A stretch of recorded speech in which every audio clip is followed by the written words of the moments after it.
One.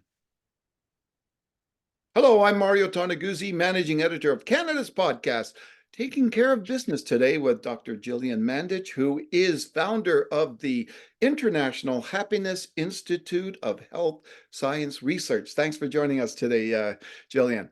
It's always good to see you. Thank you for having me. All right, we're going to talk about happiness. And one thing that goes through my mind is, can people be happy in these trying times and times like we're experiencing today?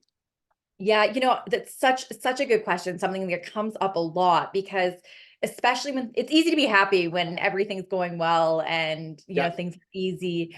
But the thing about happiness, and I myself had to learn this as a happiness researcher, is that it's impossible to be happy all of the time.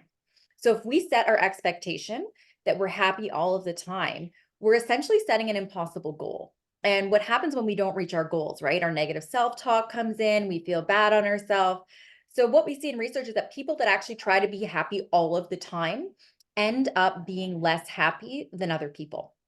So the first step is to give ourselves grace and compassion and to know that it's not realistic for us to feel happy all of the time. Just speaking of happiness, I have a French bulldog who's rolling around behind me. So if you hear any snorting or snoring during this, he's just bringing us a little extra dose of happiness. Perfect. It's actually his birthday today. He's 3. Oh, So, wonderful. um, so the thing about it is that we are humans and we have a full spectrum of emotions. And so if you are experiencing something challenging or difficult, a lot of times what we want to do is we want to like push away those emotions and Mhm. try to force ourselves to be happy.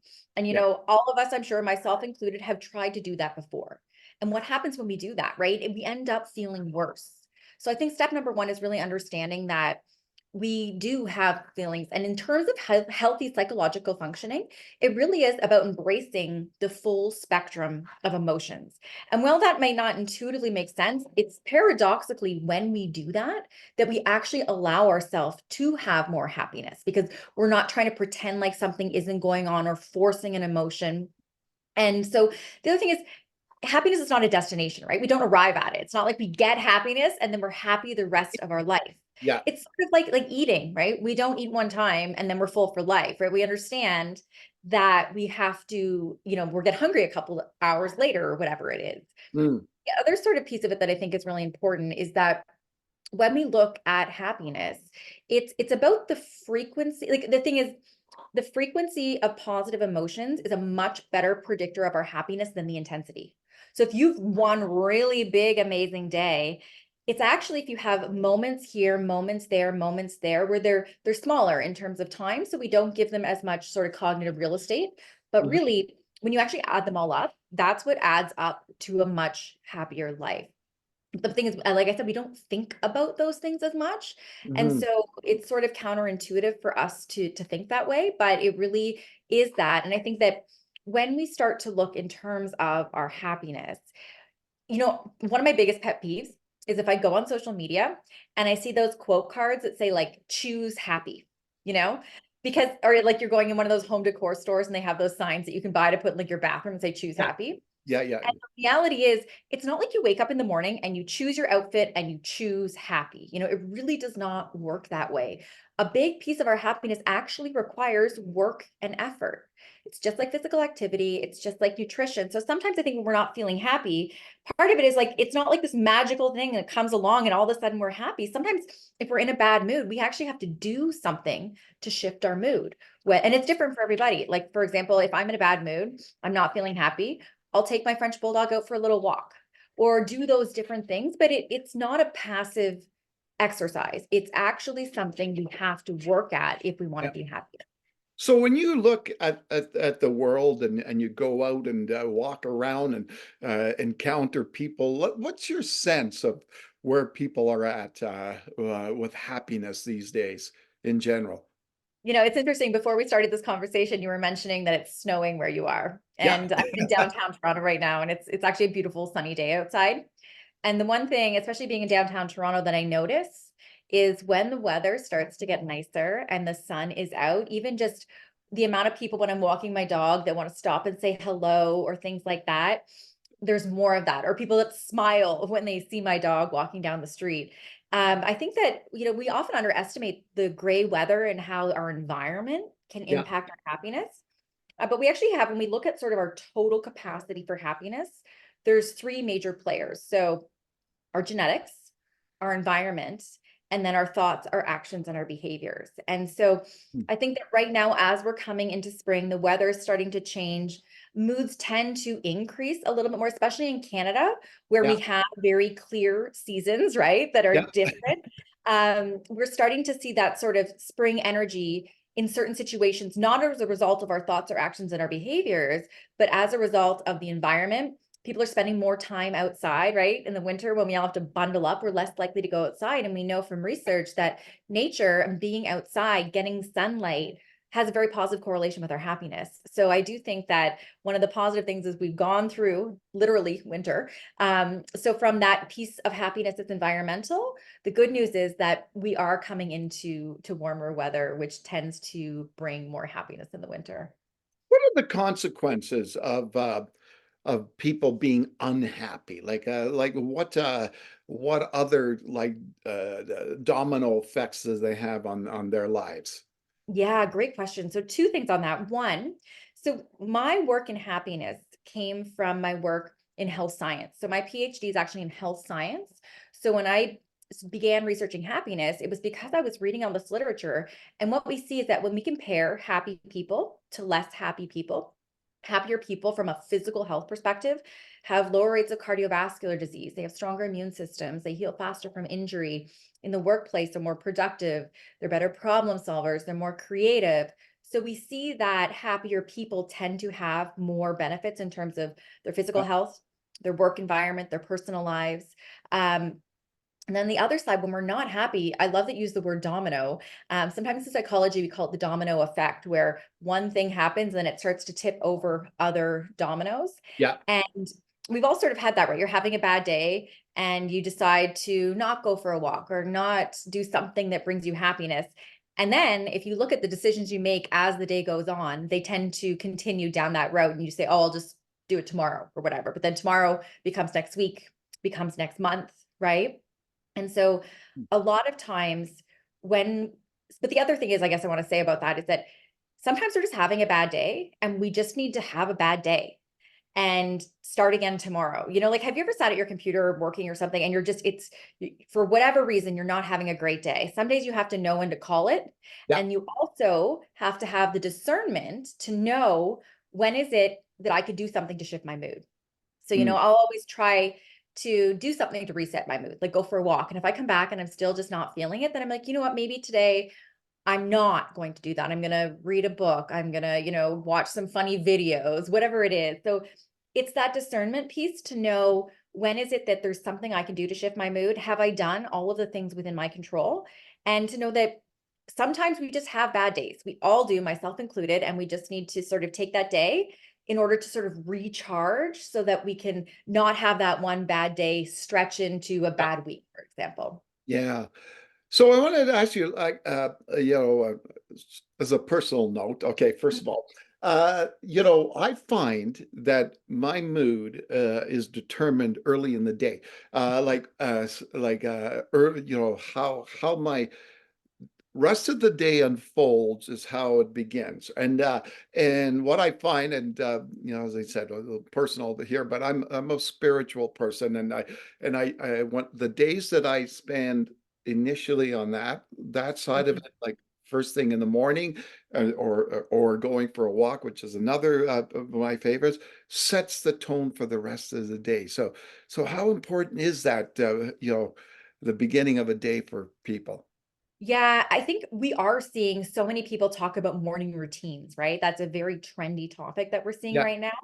And I think that there's good reason, because we've all had those mornings where we forgot to set the alarm or we slept in and then you like rush out the door and it just feels like chaos the rest of the day, Yeah. versus if you wake up and you have some time to meditate or to journal or to just sit with a coffee, whatever you like to do, it really does change how you approach the day. But it makes sense, right? Because if we start off on a bad foot or we're stressed or we're rushed, then it's harder to then switch out of that gear because we just kind of go into autopilot for the day. Yeah. So I'm often also asked, like, what's the best morning routine? Like, what does research say we should be doing in the morning to really set our day up for success? And so, as I was getting into sort of looking into how am I going to answer that question, I started reading the research. It was like, okay, you have to like do a gratitude journal and then you do some other journaling and then meditate. And what I was finding was that my morning routine was becoming almost an hour long. Mm. And it was almost becoming like another item on my to-do list. Yeah. And so, yes, meditation in the morning, it's great. Yes, taking some time to journal, even just sometimes sitting in silence, right? So that you have that calm in the morning. It doesn't as much matter what activity it is that you do, but by making the time and the effort to do something intentional at the beginning of the day, it can really set the tone for the rest of your day. And it can stop you from getting into that chaos spiral because as soon as we get on our email, as soon as we get out into the world, it's coming anyway.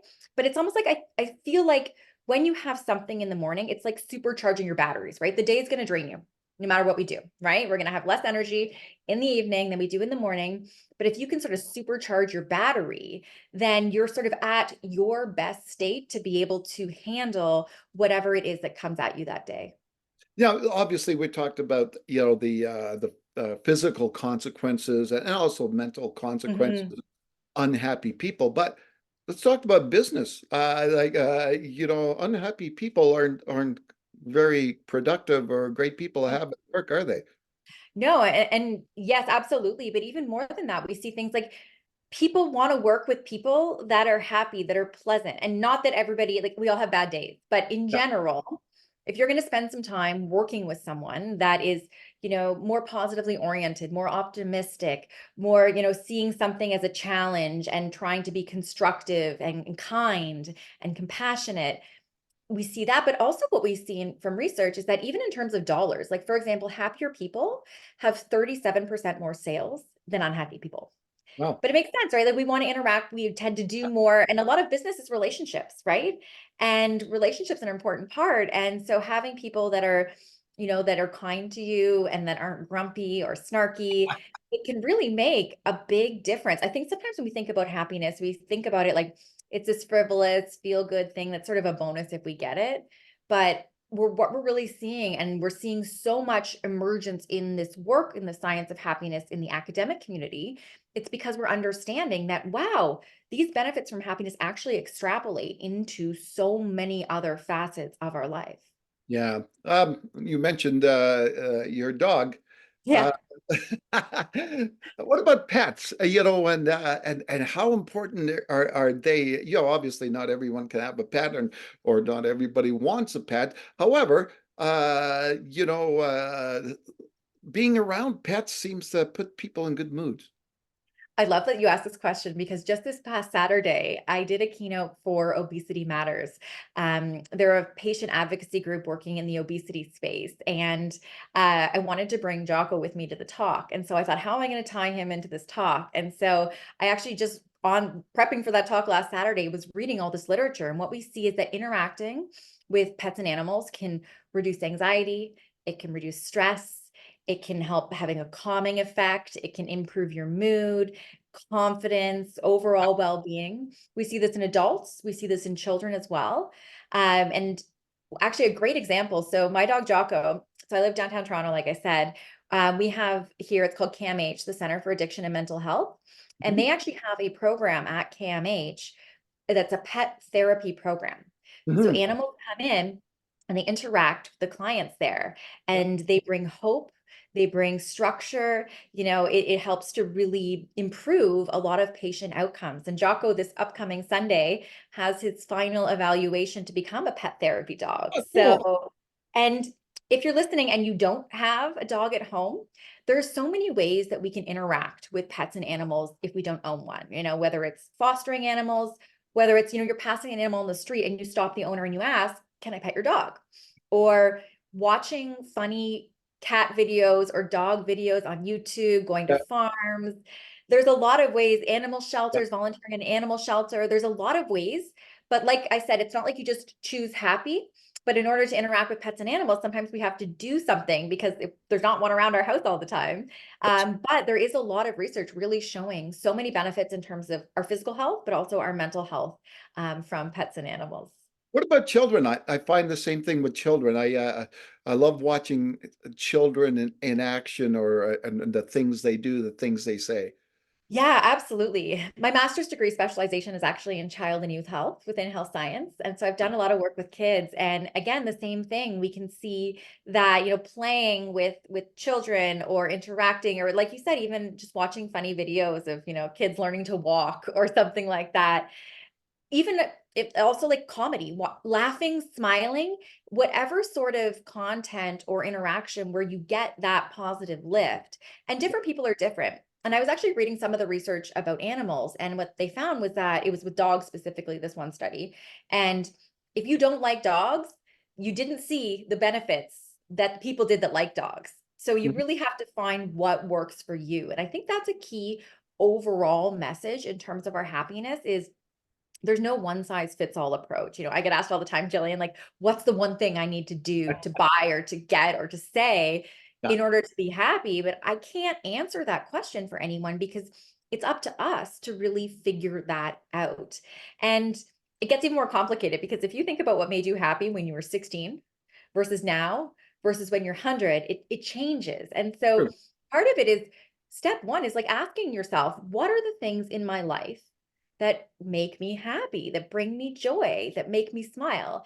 And identifying that is step one, because especially when you're having those days when you're feeling blah or not feeling great, now you know some of the things that you can do for yourself that you enjoy. And like I said earlier, it's about creating those small moments. And so learning that for yourself is such a key part of the happiness equation.